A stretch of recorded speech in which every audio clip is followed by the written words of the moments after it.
हाँ जी, की हाल चाल। बढ़िया। आई होप आप सब बढ़िया होंगे और अपनी तैयारी में मस्त होंगे। उसी तैयारी को बेहतर बनाने के लिए राजस्थान जीके के टॉप 25 क्वेश्चन की सीरीज में आपके लिए डेली लाता रहूँगा। तो दोस्तों, आपको कुछ नहीं करना, चैनल को सब्सक्राइब कर ले। आपके एक सब्सक्राइब से मुझे मोटिवेशन मिलता है। तो बिना टाइम वेस्ट किए आज की क्लास स्टार्ट करते हैं। तो पहला क्वेश्चन, गुरु गुरु शिष्य की मिट्टी की मूर्ति कहाँ प्राप्त हुई है? ऑप्शन नंबर ए भीनमाल में, ऑप्शन नंबर बी नगरी में, ऑप्शन नंबर सी रंगमहल में, ऑप्शन नंबर डी बालाथल में। दोस्तों एंड तक बनी रहेगा। तो दोस्तों उसका राइट आंसर होगा आपके ऑप्शन नंबर सी हो जाएगा, रंगमहल सभ्यता। जो गुरु शिष्य की मिट्टी की मूर्ति मिली हुई है रंगमहल सभ्यता से मिली है। रंगमहल सभ्यता नाम आते ही आपको पता होना चाहिए कि यह कौन से जिले में थी। तो यह थी आपके हनुमानगढ़ जिले में विकसित हुई। तथा यह कौन सी नदी के किनारे थी? तो यह थी आपके घग्गर नदी के किनारे।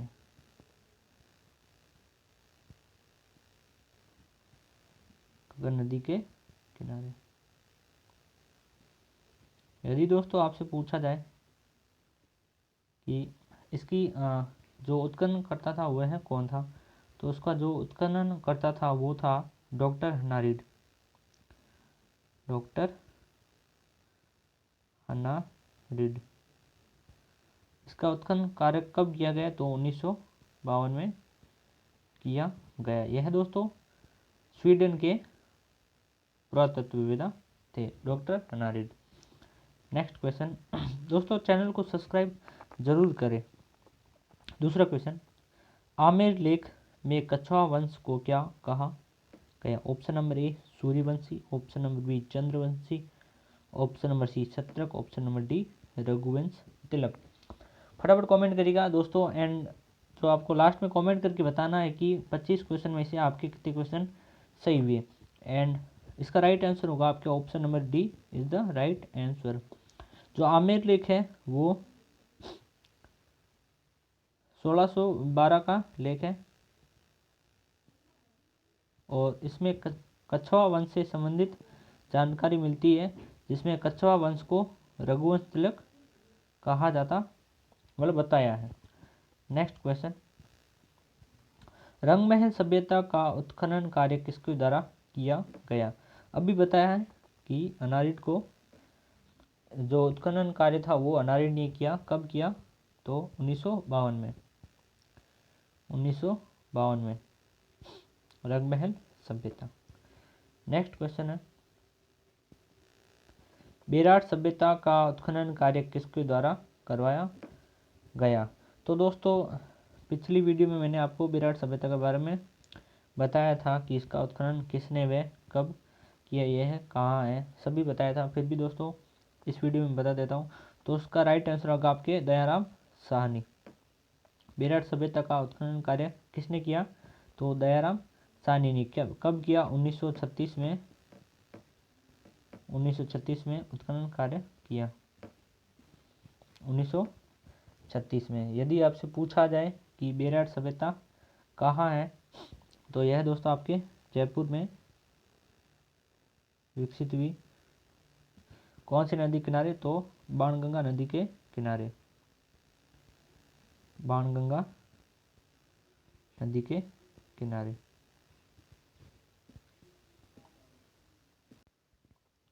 यदि दोस्तों पूछा जाए कि इसका पुनः उत्खनन कब किया गया, तो उसका जो पुनः उत्खनन था वो 1962-63 में किया गया। किसके द्वारा? नीलरत्न बनर्जी व कैलाशनाथ दीक्षित के द्वारा। नीलरत्न बनर्जी व कैलाशनाथ।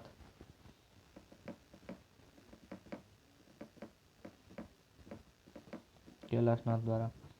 तो नेक्स्ट क्वेश्चन है,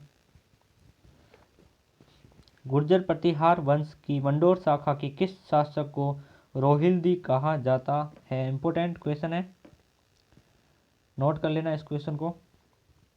option number A Narbhatt, option number B Nagbhatt, option number C Silluk, option number D Harishchandra. तो इसका राइट आंसर होगा आपके option number D is the right answer, Harishchandra हो जाएगा। जो हरिश्चंद्र था वो प्रतिहारों का गुरु एंड वेद व अन्य शास्त्रों का ज्ञाता होने के कारण इसे रोहिल्दी कहा जाता था। नेक्स्ट क्वेश्चन, नाडोल में चौहान वंश की स्थापना किसके द्वारा की गई? Option number A Lakshman Chauhan, option number B Shobhit Chauhan, option number C Kritipal Chauhan, option number D Govindraj Chauhan. तो दोस्तों इसका राइट आंसर होगा आपके option number A is the right answer. जो लक्ष्मण चौहान था उसने नाडोल में चौहान वंश की स्थापना की। यदि आपसे पूछा जाए कब की, तो 1960 ईस्वी में की। यह लक्ष्मण चौहान दोस्तों कौन था? तो यह था आपके जो शाकंभरी के चौहान शासक थे वाकपतिराज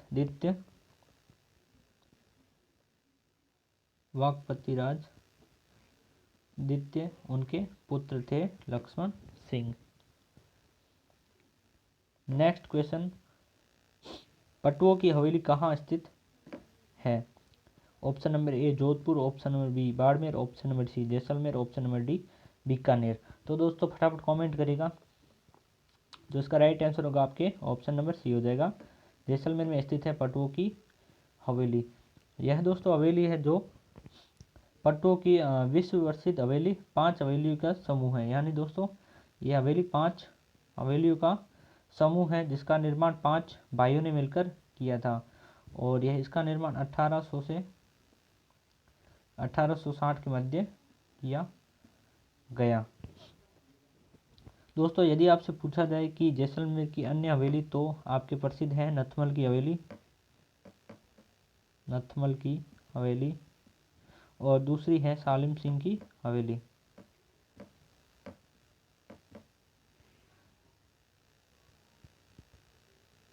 सालिम सिंह की हवेली।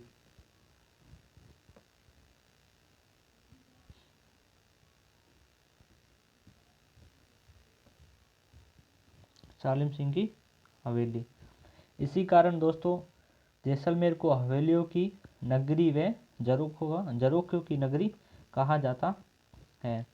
नेक्स्ट क्वेश्चन, किसकी जल दुर्ग के रूप में पहचान की गई है?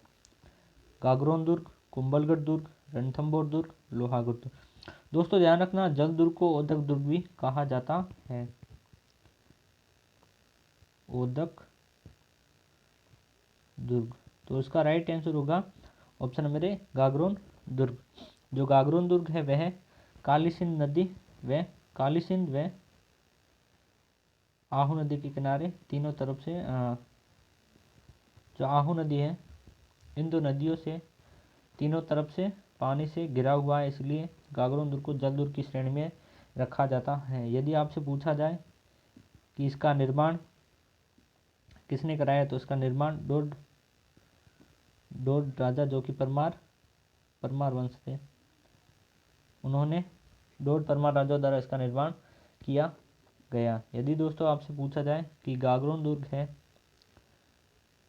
उसमें संत पीपा की छतरी भी बनी हुई है, संत पीपा की छतरी बनी हुई है। और पूछा जाए कि और इसमें क्या क्या है, तो इसमें सूफी संत मीठे साहब की दरगाह भी है। संत सूफी मीठे शाह की दरगाह भी इसमें है। और इसमें जो परकोटा बना हुआ है दुर्ग का उसे जालिम परकोटा कहा जाता है। जालिम परकोटा कहा जाता है। नेक्स्ट क्वेश्चन, निम्नलिखित में से कौन सा स्थल राजस्थान में 1857 की क्रांति का केंद्र नहीं था? Option number A Ajmer, option number B Jaipur, option number C Neemuch, option number D Auwa. Important question है, अच्छा क्वेश्चन है दोस्तों। जो उसका राइट आंसर होगा आपके ऑप्शन नंबर बी हो जाएगा जयपुर। यदि आपसे बात की जाए जो 1857 की क्रांति हुई उसके समय राजस्थान में कितनी छावनियाँ थी, तो 6 छावनियाँ थी। कौन कौन सी? एरिनपुरा, नसीराबाद, पहली है नसीराबाद, एक थी आपके नीमच, एक थी आपके एरिनपुरा,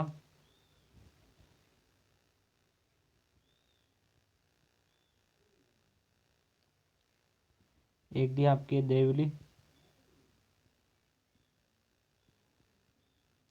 एक थी आपकी खेरवाड़ा, और एक थी आपके ब्यावर। और जो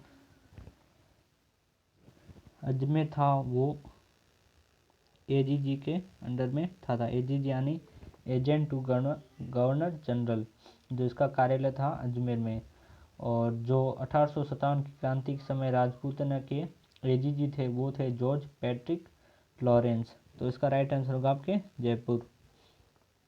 नेक्स्ट क्वेश्चन, 1857 के विद्रोह के समय आबुआ के ठाकुर कुशाल सिंह को मेवाड़ के किस स्थान के सामंत ने अपनी यहाँ शरण दी? इंपॉर्टेंट क्वेश्चन है। Option number A Asop, option number B Kotharia, option number C Lambia, option number D Aliya Vas. तो दोस्तों 20 जनवरी 1858, 20 जनवरी 1858 को जो आबुआ का युद्ध हुआ उसमें क्रांतिकारियों की हार हो गई थी। उसके बाद जो ठाकुर कुशाल सिंह वहाँ से बचकर भाग गए थे, मतलब निकल गए थे।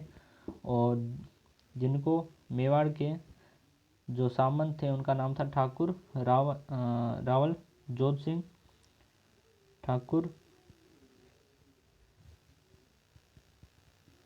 रावत जोध सिंह ने शरण दी। ठाकुर रावल जोध सिंह ने शरण दी, जो कि सामंत थे कोठारिया के, यानी option number B is the right answer. Next question, Uparmal Kisan Panch board की स्थापना किसके द्वारा की गई? इंपॉर्टेंट क्वेश्चन है। Option number A Sadhu Sitaram Das, option number B Vijay Singh Pathik, option number C Manikalal Verma, option number C D है हरिभाई किंकर। तो दोस्तों इसका राइट आंसर होगा आपके option number B is the right answer. Vijay Singh Pathik का एक उपनाम है जिसे भूप सिंह भी कहा जाता। भूप सिंह दोस्तों नाम याद रखना, एग्जाम में पूछा जा रहा है तो ध्यान रखना। विजय सिंह पथिक का बचपन का नाम था भूप सिंह। और यह दोस्तों किसान पंच बोर्ड कब इसकी स्थापना की गई? तो 1917 में इसके निर्माण किया गया। नेक्स्ट क्वेश्चन, राजस्थान का पहला किसान आंदोलन हुआ था? ऑप्शन नंबर ए बेंगू, option number C B Shahpur, option number C Vijolia, option number D Bundi. मेरे हिसाब से इसका आंसर आप सभी को पता होगा, ऐसा कोई हो जिसको इसका आंसर नहीं पता हो। तो इसका राइट आंसर होगा आपके विजोलिया। फटाफट कमेंट करिएगा आपको क्लास कैसी लग रही है। तो इसका राइट आंसर होगा विजोलिया। भारत का प्रथम अहिंसक आंदोलन जो बिजोलिया किसान आंदोलन था वो है भारत का प्रथम अहिंसक आंदोलन था, जो कि 44 वर्ष तक चला। 44 वर्ष तक चला। सबसे लंबा चलने वाला किसान आंदोलन था बिजोलिया, जिसका सफलतापूर्वक नेतृत्व किया वो था विजय सिंह पथिक, जिसका नाम अभी मैंने बताया भूप सिंह।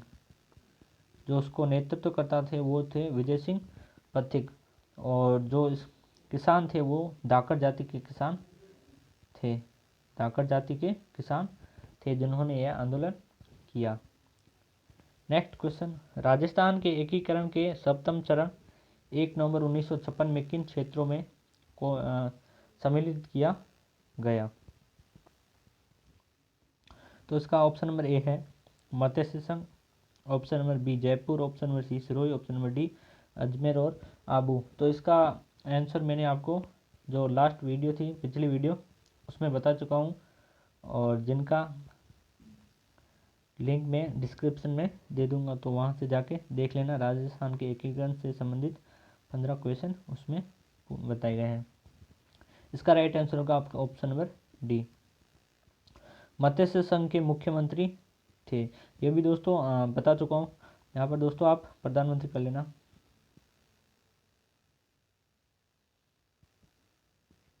और इसका राइट आंसर होगा आपके option number B Shobharam Kumawat.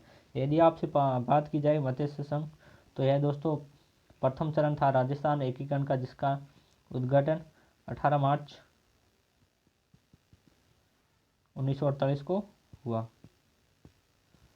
और इसमें 4 रियासतें आपके शामिल थी जिनका याद करने की ट्रिक है ABCD। ए से अलवर, बी से भरतपुर, सी से करौली, डी से धौलपुर हो जाएगा। और जिनके प्रधानमंत्री थे वो शोभाराम कुमार थे। अलवर को यदि आपसे पूछा जाए कि मत्स्य संघ की राजधानी, तो वो थी आपके अलवर। मत्स्य संघ की राजधानी अलवर थी। और यदि आपसे पूछा जाए कि इनके मत्स्य संघ के राज प्रमुख किसे बनाए गए, तो धौलपुर के राजा उदयबान सिंह जो कि धौलपुर के राजा थे, उन्हें राज प्रमुख बनाया गया। नेक्स्ट क्वेश्चन, गांधी जी ने किस स्थान पर की गई गोलीबारी को जलियांवाला हत्याकांड से भी अधिक क्रूर बताया? तो दोस्तों इसका जो ऑप्शन नंबर ए है Nimuchana, option number B Bijolia, option number C Ahua, option number D एरेपुरा।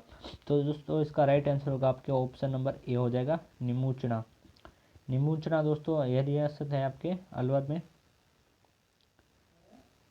14 मई 1925 को राज्य के किसान जो अपने लगान वृद्धि के लिए निमूचना गांव में एक शांतिपूर्ण आम सभा का आयोजन कर रहे थे। तभी शांतिपूर्ण चलने वाली जो बैठक थी उस पर जो शासक था निमूचना का, उसके द्वारा गोलियां चलवाई गई जिसमें अनेक लोग मारे गए। कब? 14 मई 1925 को। इसलिए निमूचना हत्याकांड को गांधी जी ने जलियांवाला बाग हत्याकांड बताया। नेक्स्ट क्वेश्चन है, राजस्थान का प्रमुख लोक नृत्य है। ये भी दोस्तों क्वेश्चन में आपको लास्ट वीडियो में बता चुका हूँ, जो मैंने अभी बनाई थी राजस्थान के लोक नृत्य से संबंधित। उसमें उसका भी लिंक डिस्क्रिप्शन में दे दूंगा, तो वहाँ से देख लेना। तो उसका राइट आंसर होगा आपके ऑप्शन नंबर ए घूमर नृत्य। नेक्स्ट क्वेश्चन, कौन सा नृत्य शेखावटी क्षेत्र का नृत्य नहीं है? कौन सा नृत्य, यहाँ पर दोस्तों आप शेखावटी कर लेना, शेखावटी क्षेत्र का नृत्य नहीं है? कच्ची घोड़ी नृत्य, चंग नृत्य, गिद्ध नृत्य, बम नृत्य। तो दोस्तों इसमें पूछा गया है कि शेखावटी क्षेत्र का नृत्य नहीं है, तो इसका राइट आंसर होगा आपके ऑप्शन नंबर डी बम नृत्य। यह नृत्य आपके भरतपुर अलवर का है। भरतपुर अलवर। कच्ची घोड़ी, चंग नृत्य और गिद्ध नृत्य आपके शेखावटी क्षेत्र के हैं। Next question,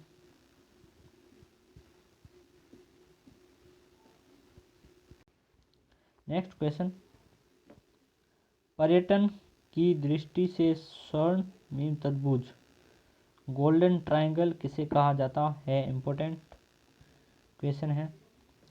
option number A Jodhpur, Jaisalmer, Udaipur, option number B Jaipur, Jodhpur, Udaipur, option number C Jaipur, Agra, Delhi, option number D Jaipur, Agra, Sawai Madhopur. तो दोस्तों इसका राइट आंसर होगा आपके option number C Jaipur, Agra, Delhi. Jaipur, Agra, Delhi is the right answer. यहाँ पर दोस्तों जो विदेशी पर्यटक आते हैं, 80% जो पर्यटक होते हैं वो इन्हीं तीन जगहों पर घूमना पसंद करते हैं, जयपुर, आगरा और दिल्ली को। इसलिए इन तीनों को गोल्डन ट्रायंगल या स्वर्णिम त्रिभुज कहा जाता है। नेक्स्ट क्वेश्चन, मरु महोत्सव कहाँ मनाया जाता है?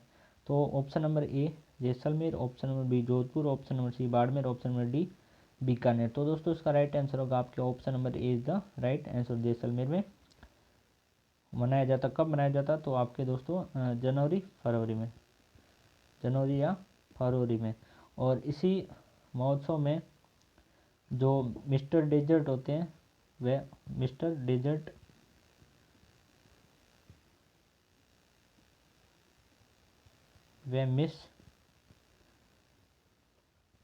मिस डेजर्ट जो चुने जाते हैं वो इसी में चुने जाते हैं। तो नेक्स्ट क्वेश्चन है, राजस्थान में ब्लू पोट्री का प्रमुख केंद्र कौन सा है? Option number A Bikaner, option number B Dungarpur, option number C Jaipur, option number D Jaisalmer. तो दोस्तों इसका राइट आंसर होगा आपके option number C is the right answer. जो जयपुर में ब्लू पोट्री की जो शुरुआत है वो इनके महाराजा राय सिंह द्वितीय के काल में हुई। महाराजा राय सिंह के द्वितीय के काल में हुई। उनका काल 1835 से 80 था। 1835 से 80 था।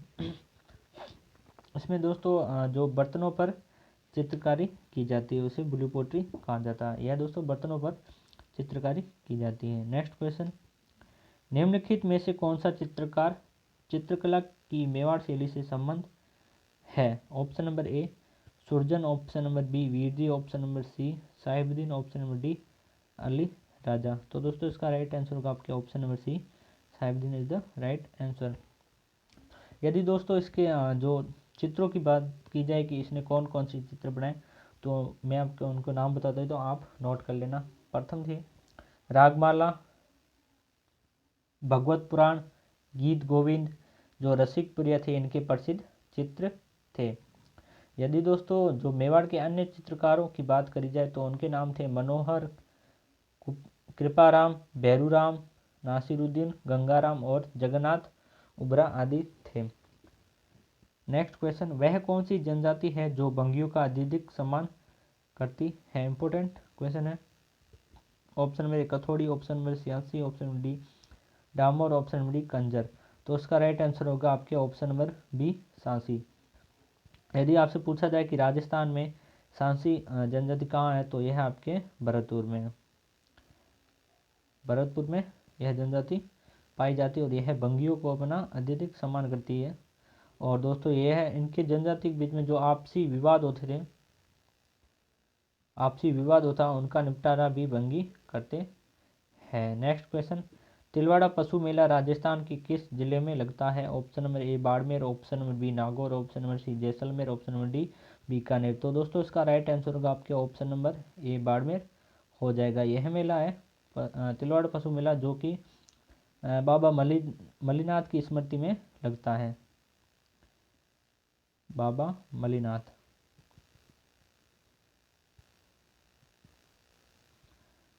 मलिनाथ की स्मृति में यह मेला लगता है। यदि आपसे पूछा जाए यह मेला कब लगता है, तो यह चैत्र कृष्ण एकादशी से चैत्र शुक्ल एकादशी तक इनका आयोजन होता है, जिसमें थारपारकर व कांकरेज नस्ल की गाय तथा मालानी नस्ल के घोड़े की बिक्री की जाती है।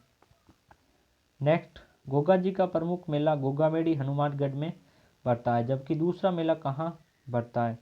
Option number A Beawar, option number B Goga ji की ओल्डी जो कि सांसौर में, option number B Masuriya, option number D Devmali. तो इसका राइट आंसर होगा आपके option number D Goga ji की ओल्डी जो कि सांसौर में है।